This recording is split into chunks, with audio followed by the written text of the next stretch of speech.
Welcome to Syntax. On this Monday Hasty Treat, we're going to be talking about electric cars. That's right.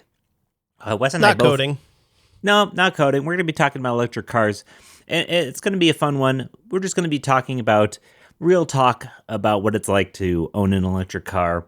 A little bit about things that, real experiences. None of this bickering and things like that people tend to do online. So we're just going to be talking about it. I got an electric car and I don't have an electric car. I had a sports car before, so I got a lot of experience here. I used to even work at a car company. I used to work at Ford. My name is Scott Tolinsky. I'm a developer from Denver. With me, as always, is Wes Boss. What's up, Wes? Hey, yeah. I've hesitated talking about this because I feel like anybody who talks about it is insufferable. Yeah, because I know. Yes. I'm not an Elon bro, and I'm not an environmentalist. I care a lot about the environment, but if I'm being honest with myself, that it was not really a reason why I bought an electric car. I have lots of other initiatives in my life that I care much more about for the environment. So I feel like people on either side of that conversation are so obnoxious. You look at the comments on any TikTok or Instagram reel or whatever, and you're like, oh, these people just are either like they're lying to themselves that it is so perfect, or they have no idea of how awesome it can be. So I hate the term ICE, which is internal combustion engine. Like people call gas cars ICE cars. Like, I know. Come on, that's the dumbest thing I've ever heard. It's just cult language, right? You want to feel like you're a part of a group. All these little ICE users or I know. It's stupid. So I thought it would be a interesting conversation as we both have driven cars for a little while now. You much longer than I. But we'll just kind of go into what it actually looks like and if anybody, like the overlap between people who are web developers and people who are interested in electric cars, I think is fairly large. So we'll give you our thoughts. Yeah, super cool. And honestly, if your car is running OT updates, hopefully your car's operating system has Sentry, because let's face it, we all know these things aren't bug-free. Hopefully they are. Hopefully. I haven't had too many issues with mine. I'm going to just be upfront about that. My car thinks that a shovel is a person every time I drive into the garage, so certainly there are issues. Yeah, certainly there are issues there, sure. I have seen, actually, it's funny, every time I see like a car's UI and I'm like checking for FPS when I'm watching and seeing like how responsive it is to touch, because some of them, I mean, honestly, they used to be so bad. I even had a job offer to work on them at one point for GM for GE. That'd be, yeah. And I turned that down. So I could have actually been working on these slow interfaces back when they were super duper slow. But if your software has bugs in your car, because that's the world we live in these days, you'll want Sentry at Sentry.io to make sure that your software is collecting these bugs. Sentry.io/syntaxfm. All right. Cars. So, Scott, you've had an electric car for over 2 years now. So tell us what you got and how you decided on that. Yeah, I have an Ioniq 5. I got it in March of 2022. So I've now had it for 2.5 years, which I do feel like is a good amount of time to have like feelings and assessment on a electric car, or like what it's like to own one. I had also considered briefly, well, not even considered briefly, I think there were 3 cars that I was looking at more than any of them, which is the Kia EV6, the Nissan Ariya, and the Ioniq 5. I really like the Ariya because it has a massive internal cabin. Like the cabin's huge inside, but it just like wasn't released when I got mine. Oh, I also considered the Polestar 2, but they delayed it so much. Yeah, you talked about that for a while. Yeah, by the time that it was coming out, I'd actually been like, you know what? Maybe I want more SUV-like car, which the Ioniq 5 looks like a hatchback, but it is pretty much the same dimensions as my wife's RAV4. I mean, it's not quite the same, but it is an SUV. It's just the shape of it makes it look like a hatchback.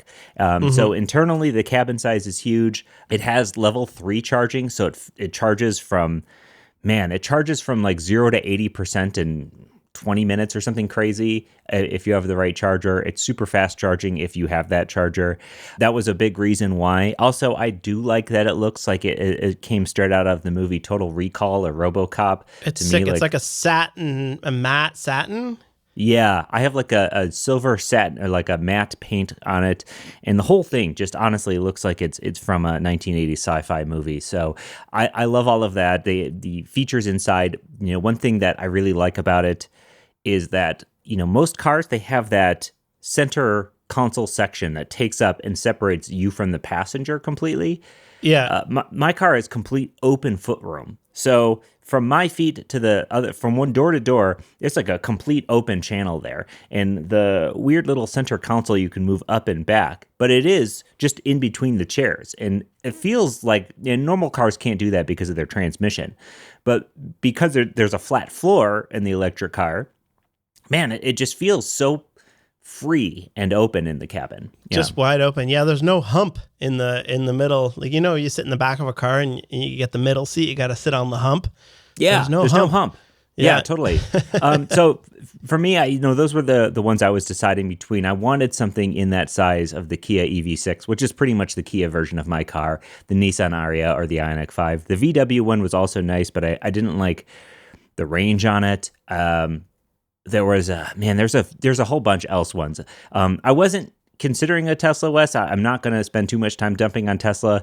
I just not a company I really wanted to buy from. So for me, Ioniq 5 was not only that. I just really loved the way the Ioniq 5 looked. So was the one. Yeah, I got it right when it first came out, which is often something you're not supposed to do. I did that with one of my first cars. Not one of my first cars, but I had gotten a Ford Fiesta when they had re-released the Fiesta back in the day. And it's because my grandpa had worked at Ford. I got a massive discount on it. It was a cheap little car. I needed a cheap little car. And I got one, and it was a lemon. They had to replace the engine after 2 weeks of ownership. They're like, you need a new engine. I'm like, what do you mean? This is a brand new car. So I still broke my own rule of not getting a brand new car, like fresh off the assembly line for the first time. But it's been a great experience, and I really do love it. Awesome. So I'm 6 months, 5,000 kilometers in, which is about 3,000 miles on a Tesla Model Y long range. And I know people hate Tesla. I am not the type of person that associates my car with my personality. So I don't really care. To me, it's much more like I appreciate nice things, but I am not someone who is into cars. So we also considered when we were looking at it. So we have a van. We have 4 kids. We have a van, and we're like, all right, we need a second car, right? We've had a van, only one car for 12 years, something like that. Like, we should probably get a second car because it's starting to get a little bit of a pain. So we started looking into it. I looked at the RAV4 Prime, which is the plug-in version of the RAV4 hybrid. We also looked at the Kia EV9, which was, at the time, it was only out for a month. And those were good options, but ultimately we wanted a third row for just in case, meaning that we wanted to be able to fit 7 people. Not all the time. The third row is a joke. It's super small, but just every now and then you need to take a friend, or you need to be able to throw an extra kid in there. You want to take all 4 kids with you. It's so nice having that option. You don't have to juggle being like, oh, well, I need to take this many people, so let's switch keys. And that's annoying to me. So really the only options in that use case were the Kia EV9 and the Model Y. I know people are going to say, Rivian R1S Model X. Those things are $130,000 in Canada. Yeah. And in Canada, anything over $100,000 has a luxury tax on it. So like out the door, it was like $150,000, which like, shoot me if I ever spend that much money on a car. So I get that those are great options, but there's no chance I was going to put forward that kind of cash. Yeah. So we went with Model Y because the EV9 didn't and still does not charge on the Tesla infrastructure, which in order for us to get to our cottage, we needed to charge some way up there, and there just wasn't the infrastructure for it yet. So we went with the Tesla Model Y. I want to step in here because I am a Kia EV9 fan. Not to say you should have gotten that because I understand your needs. It's sick. But I love it. For people out there who might be concerned that it's very new and stuff, it's actually built on the same skateboard platform as the EV6 and the Ioniq 5 and the Genesis. So the way that Kia and Hyundai did this is they have the same skateboard platform for all of their cars, which means, you can share parts between them and You get the you're not drive motors, the battery, yeah. all the tech. So you don't have to worry about it being like a brand new tech or something Yeah. like that. I just want to throw that in because I am an EV9 fan. I like the way they look. Yeah. Yeah, it's pretty good. I had met a guy at the Chargers one day, and he let me take a look, and I was like, "This is sick! Like it's a proper 3-row, not like you can squeeze a third row in there if you want, but there's no room for like putting a backpack in it or anything like that." Yeah, and the Ioniq 9 will be based off of the Kia EV9 as well. So there will be an Ioniq 9 that looks pretty sick. That's awesome. All right, so let's talk about how far you can go, and then we'll get into the charging, because you talk to anybody, and myself as well, is just like the range anxiety is something that absolutely everybody has, meaning that I would like that, but I go places where I need to be able to gas up in 2 minutes and keep going on the road, right? So I go to our cottage many times a year, and our cottage is about a 4.5 hour, sometimes 5 hour drive, depending on traffic. And that ends up being just over 400 kilometers, which is 320, or I don't know how many. Hold on, let me do the math. I want to make sure I'm not leaving our American friends out here. 250 miles away, right? Like that's in my opinion, that's a pretty big drive. Especially I talked to all these Europeans on Instagram, and they're like, I could drive across the entire continent with that. But in Canada, in the States, some of our drives are fairly long. So the EPA, which is like what the Environmental Protection Agency, they basically spec out how far these cars can go. So our car is spec'd out for 525 kilometers, 325 miles, which is a bit of a joke. Really, it's not going to go that far on a battery if you have it charged up to 100%. Really, what happens is when we go to the cottage the night before, I'll charge it up to 100%, and you can really get, in ideal situations, maybe 425 kilometers, which is 260 miles. So that's really what you're going to get out of that if you get that specific one. The things that affect range is wildly different, right? Like when you have lots of people, lots of stuff in the car, it's quite a bit less. How you drive, so I'm a pretty aggressive driver, I would say, so I don't get as far on it. In the winter tires, driving in slush and stuff like that will bring it down quite a bit as well.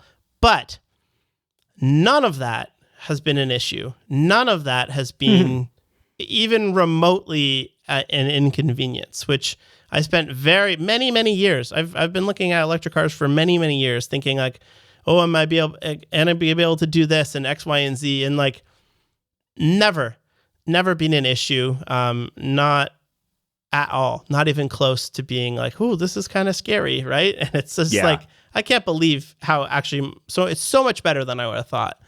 Yeah. For me, the range anxiety was, being in Colorado, it's hard to drive. I mean, you could drive to Utah, right? Like that. But like, if I'm going to go to Michigan to visit my family, I'm going to fly to Michigan because that is like a 2-day drive. We got dogs, we got kids. Like that's not going to happen. So we don't do any super long car trips. For me, the most important thing was that I could go to any of the ski resorts, whether that is, even Vail is like an hour 40, 2 hours on a, on a trip. Or if I want to go to, most of the time it's like an hour and a half, hour 15 into the mountains, which is mostly like really uphill driving. I need to be able to get to the mountains and back and either charge while I'm there or just drive back. So for me, like I'm able to go skiing for a day, come back and still have 30%, 40% left on my battery, which is actually another great thing. We talk a lot about like range anxiety. Yeah. If your car is using the one pedal driving mode or you're going downhill or whatever, it's recharging the battery. And if I'm going into the mountains and I'm coming back, I've had a trip, honestly, Wes, this was crazy. I had a trip where like on the way up, it took 50% of my battery. And I still managed to get home with 40% battery because the way back was like pretty much downhill charging the whole way. The regenerative. Yeah, so the range for me has always been very good, but again, I'm not doing any cross-country trips with the car. But again, it charges really fast. When we take it into mountain trips for the weekend or for the week, and we want to spend some time like away from the house, like I Hmm. said, my car with the level 3 charging, I'll just take it, bring my computer, 15, 20 minutes, whatever, charge it up, and be good to go. Yeah, it's amazing. So I have needed to charge at a supercharger, I think 3 times so far. So Mm, I can make it 4.5, 5 hours to the cottage on without a charge at all. And you show up with, I think I show up with 15% battery. It's kind of a little dicey though, because if it does, if you end up needing to go a different way, there's a detour, then it's much harder to charge a car that's out in the middle of nowhere than just getting a jerry can, right? Like I know there's tow trucks and whatever, but not where our cottage is.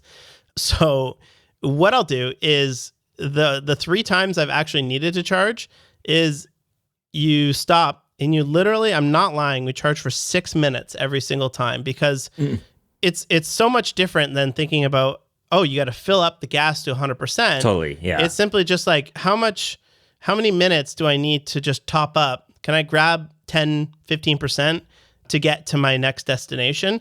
And thinking about it in terms of that is a bit of a mind shift, right? You always think about like, oh, how much does it charge go to 0 to 100%? And how many times have I ever charged from 0 to 100%? Never.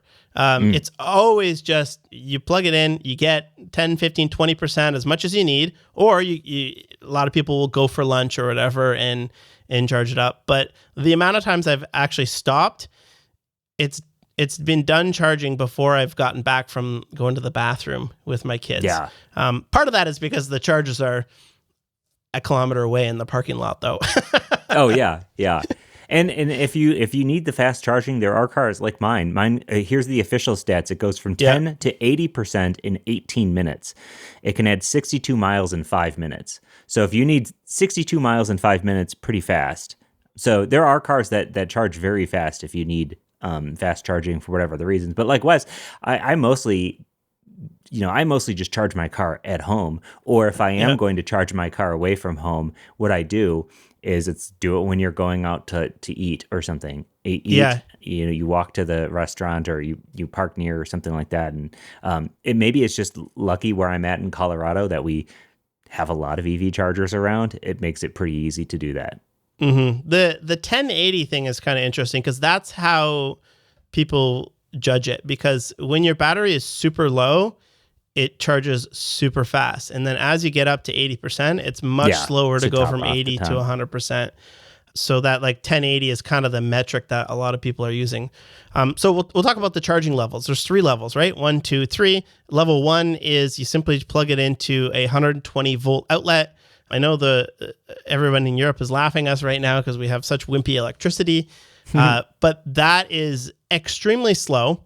I think I did the math on it. If you are at 0 battery and needed to go to 100, that would take 5 days to fully charge. However, for me, I don't remember it taking 5 days because I did the level 1 charger for about a year before I ended up getting my home level 2 charger.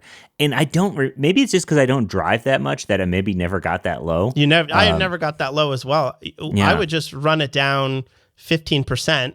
And then overnight it would go to, would recoup that 15%. But if you do the math, it certainly does take that much because there is only 15 amps allowed to come out of those circuits. And at our cottage, we have an old woodworking shop that has a 240 20 amp plug. So I got like a special adapter for it and it charged much faster. But what most people do is they're not charging on those plugs. That takes absolutely forever unless you're just leaving it for a full day. Most people go and get a level 2, which is generally a 60 amp breaker. They can go up to 100 amp breakers and they will then deliver something like 40. Mine delivers 48 amps of 240 volts, and it charges like as I've never been in a problem where I've like, oh, I'm waiting for this thing to charge because I can't even tell you how fast it charges, right? I just plug it in and a couple hours later, the thing is full. which is pretty sweet. And then there's the third level, which is level 3, and that is it goes DC straight to the batteries. So rather than converting AC to DC, which is what your car has a charger in it, you just go DC straight. And that's what supercharging is, or fast charging is. And you'll see them often on the side of the highway. Those things will get you really, really fast. Like I said, I can spend 5 minutes there and get 15, 20%, and I can be on my way. Word. Charging standards, you can use any charger out there mostly. So the Tesla charger is called NACS, North American Charging Standard. And then most of the ones right now that you're going to see at like a mall or whatever, they have something called a J1772. And those things are pretty compatible. You can buy a little adapter and they will convert themselves. And it's not really a big deal. Most new cars are coming out with the Tesla standard, which is the NACS, but I wouldn't sweat about that because it's simply just a little adapter you keep in the trunk, and you can charge on any of them. I've charged at 6 or 7 around town just to test it to see if it works, but I've never actually needed to. Yeah. You know what, Wes? I got like 2 free years of charging with Electrify America. So I only like go to I'll go out of my way to go to Electrify America. Oh man, yeah. Chargers just to take advantage of that. That's good, because I should say one thing is the Tesla chargers are not cheap at all. If you are comparing the kilowatt hour of a Tesla charger versus gas, it's essentially the same. The cost savings here, when we'll get into pricing, is really if you are able to charge at a lower rate at home, or a lot of people even have a super low overnight rate, which is almost free to charge this thing. But if you are thinking, I'm going to charge at a supercharger absolutely every single time, which is a lot of people in apartment buildings or street parking or whatever, the benefit of the pricing goes out the window very quickly because those chargers are really expensive. Yeah. So let's talk, and while we're on that, I mean, let's talk pricing. You did some actual cost analysis here, like real world versus gas. I do want to say, like you had mentioned, if you are, don't own your own home where you can install this, that gets harder. I think that gets much tougher, and I don't know if that's a decision I would make personally. Yeah, just because you'd be charging all the time, especially if you're driving a lot, you'd be charging elsewhere. Or if they have them at your work, maybe that'd be nice. That's the thing. Flip side is a lot of people say, my work has chargers. That's your electricity bill would be 0 if you plug in at work and they pay for it. That's wicked. You pay nothing. But I've driven 5,000 kilometers, which is 3,100 miles in about 6 months now. And I have spent $190 on electricity. So people are like, can you tell it in your bill? No, not at all. If you take the supercharging out of that, it's probably close to like $130 that I've spent on my home electricity. And we get fairly cheap rates here in Ontario because we have a massive waterfall that is constantly dumping, right? So in Ontario, all of our power comes from nuclear or from the waterfall. So it's relatively cheap compared to other countries and other places. So we can kind of take advantage of that. So I pay, I think, 11, 12 cents a kilowatt hour. I've seen people pay 4 or 5 times that. And then you can also, if you want, you can get on time-based billing, where you can get it down to 2 cents a kilowatt hour. And you can time the car to charge overnight. So you can essentially fill your car up for, I don't know, I can fill my car up at 11 cents for $8.50. But if you could probably get that down to $1.50, $2 if you're doing overnight. We don't do the overnight though, because I'm home all day. We have the heaters on, we have the air conditioner on, I have lights on. So it doesn't make sense for us. Yeah. We have, I think a lot of the home chargers even have like settings in an app for them that allow you to set that up. You can time them. But let me show you my real world. If you are 100% charging at home, which is me driving to the cottage, takes 4.5 hours, 400 kilometers, I can charge the whole car for about $8.50. And our van's gas to the cottage costs us 75 $5. Gas is a little bit cheaper now, probably a little bit less. So it's almost 10 times cheaper if you're charging at home and just doing that. And that's not a fair comparison because the van is much bigger. It's not as efficient, right? But I did compare it against a RAV4 hybrid, and that would be about $40 worth of gas. So it still would have been 4 times cheaper than a hybrid, which is it's pretty nuts. Yeah, and I mean, there's also like all these additional maintenance costs that I don't know if people consider. I mean, my wife has a hybrid. She has the RAV4 hybrid. We've had it for a while. I mean, you do, not a maintenance cost, but like going out of your way to a gas station is a nothing, thing. She has to stop at a gas station. People act like that takes no time out of your day whatsoever. Where like for me, I literally just plug it in. And that actually takes no time out of my day. Yeah, it's always full, which is wild. People think, I can fill my car in 5 minutes. That's what I hear a lot of people say. But like, I never have to go to the gas station. It's not really a pain in my ass to go to the gas station, but you got to go out of your way sometimes. Yeah, you do. I just got done shopping at Costco. Now I got to go wait in the Costco gas line because that's where the gas is the cheapest, right? That makes no sense to me.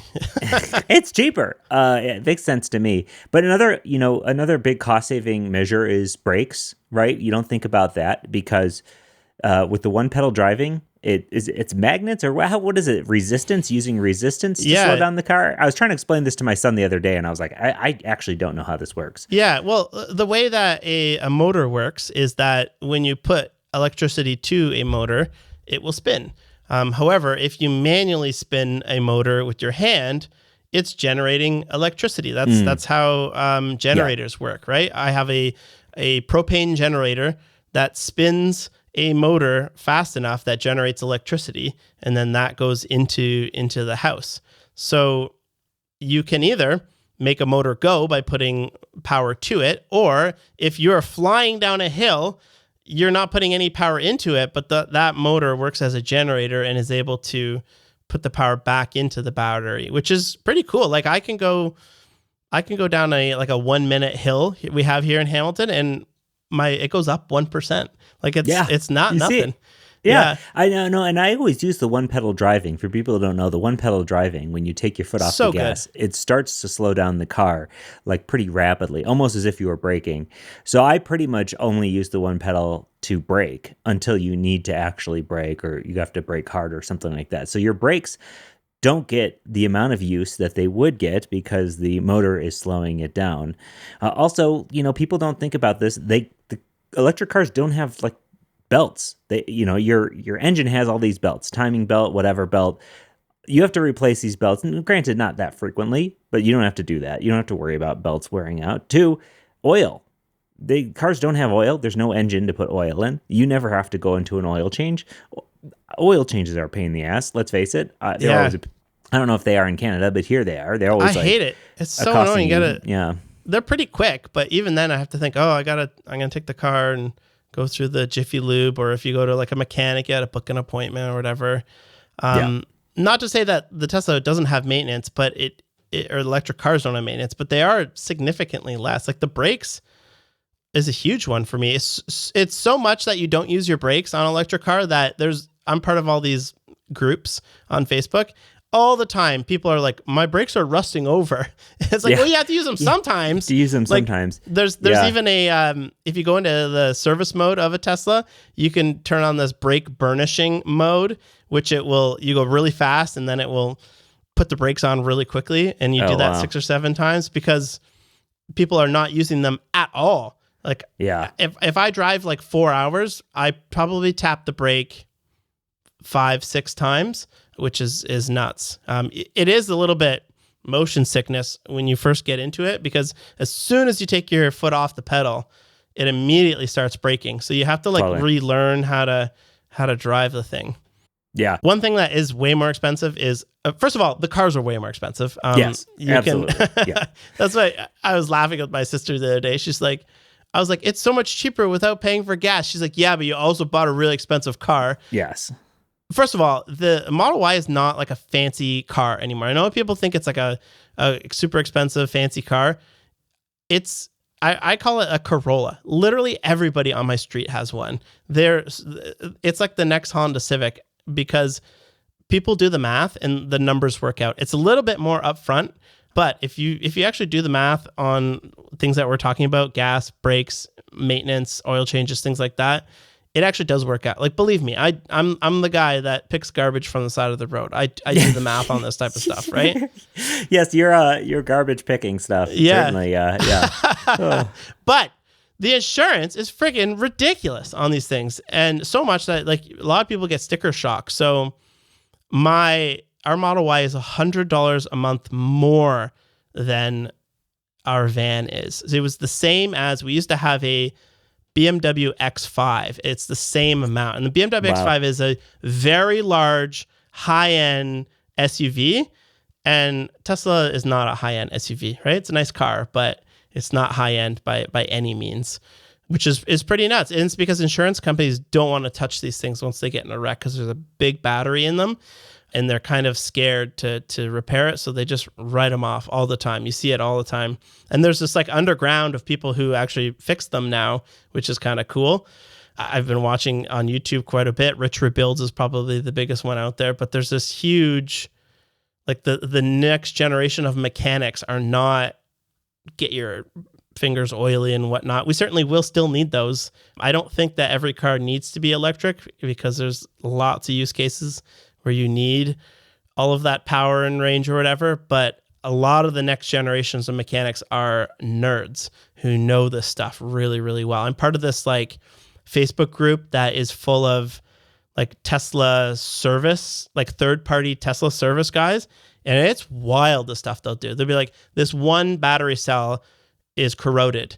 And they're just like, they peel it open. They have all these scan tools that they can use to figure out which battery it is. They take the cell out, they replace it, they balance it. And like, it's pretty cool what they can do. Yeah. Yeah, you do wonder too, like as the battery tech evolves and the tech changes in general, like what that will come. You know, one thing I never understood about maybe people hating on electric cars is like the people who are like fast car enthusiasts. Yes. Because I had a sports car before, and it was like a turbocharged, nearly 300 horsepower car, and it's not nothing. It was a lightweight car, so it's very fast, right? Yeah. But the Ioniq 5 with 350 horsepower and instantaneous torque is by far the fastest, most fun to drive car I've ever owned for numerous reasons. I push the pedal, and my daughter calls it cheetah mode, and you throw your head back like a spaceship. It shoots nuts. off so fast. Yeah. So there's so much weight low to the ground that you can corner really well in them. So to me, I never understood, like, I don't need my car to go vroom vroom for me to enjoy it personally, because it's fast as hell. I have a very good theory on this, and I call it the Machine Gun Kelly effect. And it's because hear me out. This is I've talked to my wife about it the other day, and she's like, "You're so stupid," but this makes so much sense to me. Is that people who buy electric cars immediately become car people, and almost always those are not car people previously, and they all of a sudden they want to talk about it, they want to tell everybody about it. And quite honestly, car people love to modify their cars, and they love to do the research, and they love to talk about it. And then here comes me, who went on the Tesla website, and I picked from 3 colors and 2 interiors. I picked from those things, and everybody goes to car meets and says, "You got the blue, I got the gray. Oh, there's also a black, and there's a white." That's it.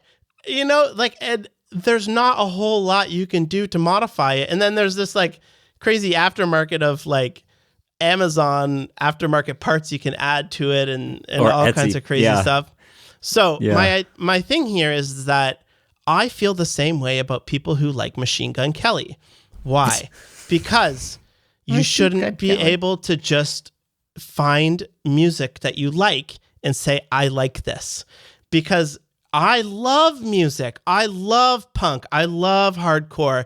And I spend lots of time curating my library and finding really hard to find stuff and talking to people about, this sounds really cool. And then you see these nerds put the radio on and say, "Machine Gun Kelly is sick." And then they go to they go get a t-shirt from Hot Topic and think that they're super into music. And that's how it should be. I feel the same way about Taylor Swift as well. It's totally fine to like popular music, and it's totally fine to do that. You don't have to be nuts about music to enjoy something, but it bugs us music people when we see that type of thing, because the guy is a poser and he's just putting on like a bunch of earrings and trying to look cool. And you know what I'm trying to say here is that I know what you're trying to say. People. No, I get what you're trying to say. For me, the only thing I'm concerned about with this metaphor is that, do people actually listen to Machine Gun Kelly? If you are out there and you're a listener, let me know. I did not know he was an artist of note. I thought he was kind of like he showed up for a minute and is he's irrelevant. Huge in the alternative rock scene. It's the same thing when I was growing up. People would listen to Simple Plan, and it's I thought just he's like a poser rap guy. No, he's like in the like punk rock, like Blink 182 adjacent. Blink is really cool.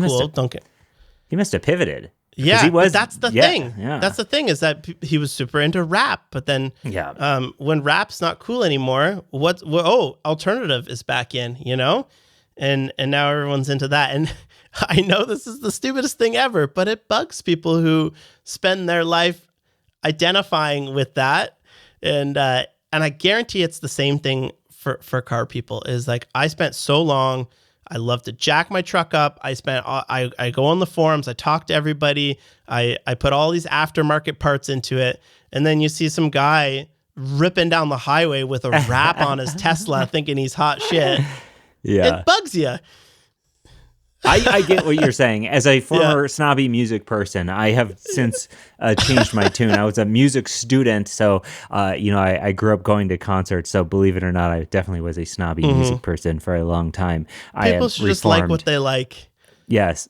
All right, so let's wrap it up here. The question is, so now we have a van that's gas and a car that's electric. I often think to myself, would you go 100% electric? And my answer to that is, I absolutely would, if they come out with something that is as good as the van.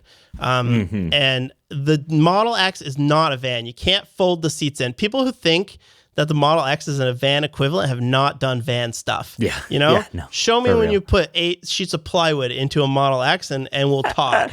You know, but the van is so good. Put a washer dryer in there the other day. I can tow with it, no problem. All the seats come out really cool. The kids can abuse it. Freaking TV flips down from it. Give me a Tesla van, or give me a Kia EV9 with sliding doors that you can still take the seats out. There's still room underneath. You give up that room underneath because there's a battery there. Give me all of that stuff. 100%. I would be there. I would be there in a second. Yeah, I honestly, I would too. I would have no problem getting full EV, because again, we just don't drive cross country like that. My wife has the RAV4 hybrid for a while ago, and I think it's like a 2020, maybe even 2018. I don't even remember when. Either way, it's still new enough that we're not even considering buying a new car. I'm the type of guy who buys a car and keeps it for 10 plus years. Yeah, same with me. Paid off, and I have to buy a new car. In fact, my last car was so old it didn't even have a backup camera. It didn't have like any features, and the fanciest feature it had was like the blind spot detection. So I rarely buy a new car, but when we do inevitably we'll definitely go another EV, because they're just great. Yeah, pretty good. We didn't specifically talk about the tech in these cars, because I don't think that's an electric only thing. Like some of it is. What tech is EV only? I guess your minivan might have this, but like a normal outlet. My car has a normal outlet. The Tesla does not. But what? my minivan 10 years ago has an outlet, and the Tesla does not have a regular 120 volt outlet. It drives me crazy. Yeah. Literally, the thing is a battery on wheels, and you can't plug like a radio into the back of it. You have to I do have like a inverter, and the USB ports put out like power delivery, so they're pretty good, but kind of bugs me. Yeah, I plug my MacBook Pro into the power adapter. That's great. I love the climate control stuff, so I can have my car set the climate control. Oh yeah, for that's a in the huge morning. one. It's a just, huge one. you Morning can keep or the in air the summer. conditioning on when you're at the mall, and you can just run the air conditioning for 2 hours and keep the car icy cold, and then you can heat it up. It's really the best in that's a the huge winter. benefit. Yeah. For me, because our garage is detached. So even in that short walk from the house to the garage, you're like, it's cold. Let's get in. And you get in the garage and you get in the car and the car's all nice and warm. That to me is huge. Yeah. I'm specifically talking about the self-driving tech. The lane keep stuff. Yeah. Lane keeping, whatever. The self-driving stuff is pretty cool, but all that stuff is added to most cars. Yeah. Yeah, there's nothing really groundbreaking unless you're using some crazy LiDAR systems Yeah. Well, that's my beef with the Tesla is it doesn't have any sensors. It's all cameras. Yeah. So like there's like the backup, the blind spot. It's not as good as our 10-year-old thing. And the thing drives itself.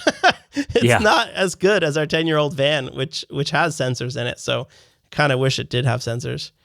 Yeah, I don't know what their deal with not using like LiDAR is. I think a lot of really interesting cars do, or at least newer ones. Yeah, I agree. Yeah. If I got a new EV, Wes, and if I ever had the money to spend on a like $100,000 car, which believe me, like you said, it's not in my future. This is the one I would get. I would get the Lotus Electra. It is not in Lotus's typical wheelhouse of being these lightweight British cars. It's this massive SUV. But it is a hypercar. It drives very, very fast. It has 905 horsepower, and it's a 3-row SUV with 900 horsepower, and it's crazy. So this is my dream car. So many here. Cool car companies just popping up. Like we're starting to see them driving around. Although Canada just put a big, like 100% tariff on imported vehicles from China, because like BYD is a huge. Like we're almost at a spot now where you can get a $15,000 little electric car, but not anymore. At least not in Canada, because they are gonna tax the crap out of that. Yeah, so, like Lotus, just like Volvo was purchased by Greely, one of the Chinese auto manufacturers. Oh, really? So Interesting. Yeah. This Lotus looks sick. It's crazy. It's my favorite. A lot of people hate it, which is the one thing I hate about the Lotus fan groups, because they're all like, it's not a 2-seater tiny little. I'm like, nobody's buying them, so that's why they're making this. Yeah. Oh, also one other thing is I'll tell you, go on TikTok and look up Edison Motors. It's a electric truck company from Canada, Vancouver, that is big in the logging industry. And the way that it works is that you don't plug it in. It has a Caterpillar generator on board. Oh, a generator. Yeah. It has a generator, and the generator runs and fills the batteries, and then the batteries drive the thing. And he says it's not about saving the environment. It's about the efficiency of this and the torque that you can get out of electric motors. And it's really interesting. And then the Dodge Ram, which is the good old boys truck, they just came out with the Ram Rev. Really cool. It's kind of the same idea where it still has an engine in it, but it's all electric, battery, drivetrain, all that good stuff. But then it has a 3-cylinder engine in it that will charge the batteries for you. Sick. Well, this was a very just like the weight of these electric cars. This was a chunky episode. So very, very, yeah. That was a bit long. Maybe we could have got a tasty out of it, but. Hopefully you enjoyed a thing or two. I think the people that are interested in this stuff don't necessarily care. They'll listen to it. And we'd love to hear your thoughts on us. Tweet us at SyntaxFM. I'm at Wes Boss, and Scott is at S. Talinsky. Thank you. All right. We'll catch you later. Peace. Peace.